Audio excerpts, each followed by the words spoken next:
अगर आप कथा में जा रहे हो, आप कथा श्रवण करने बैठ रहे हो, आप टीवी चैनल के सामने भी बैठकर कथा सुन रहे हो, आप मोबाइल पर भी अगर कथा का स्मरण कर रहे हो, और जिस भाव से आप कथा करवा रहे हो, सुन रहे हो, ये तुम्हारी चित्तवृत्ति में होना चाहिए कि कोई अगर निंदा कर रहा है, बुराई कर रहा है, तो हमको कथा में पहुंचने का मौका दे रहा है। अगर ज्यादा पाप बड़ा होता तो टीवी खोलने के बाद भी लाइट चली गई होती। अगर पाप ज्यादा बड़ा होता तो कथा के पंडाल तक हम नहीं पहुंच पाते, शंकर की कथा को हम नहीं सुन पाते, नाम जाप नहीं कर पाते, स्मरण नहीं कर पाते। भला हो उसका जिन्होंने हमारी निंदा करी तो हम कथा में पहुंचे,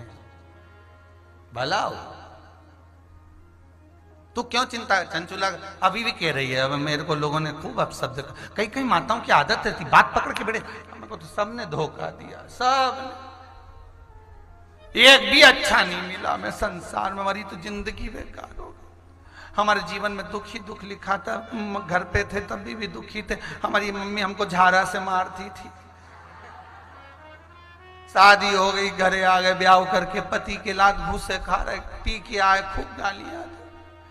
छोरा छोरी भी ऐसे पैदा हुए, हमारा सम्मान निकल में, पूरी जिंदगी ऐसी निकल, इतनी रो रो के बोल, पूरी जीवन है ऐसा। तब ऐसा बोले तो हमारे भी कहने, तूने काय को खाया? जब पति जूता मार रहा था, डंडे मार रहा था, तुझसे नहीं कुछ बोलता नहीं बना, कुछ मत करती, माला लेके बैठ जाती, बस बाल खोल के, इतनी बड़ी तिलक लगा के, और ऐसी आंख फाड़ के देखते थे, बस एक ही तो काम करना था, बोल गलत है,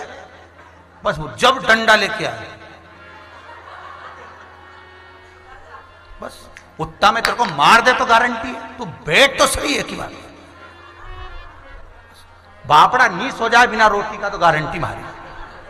बिना रोटी का नहीं सोए तो गारंटी।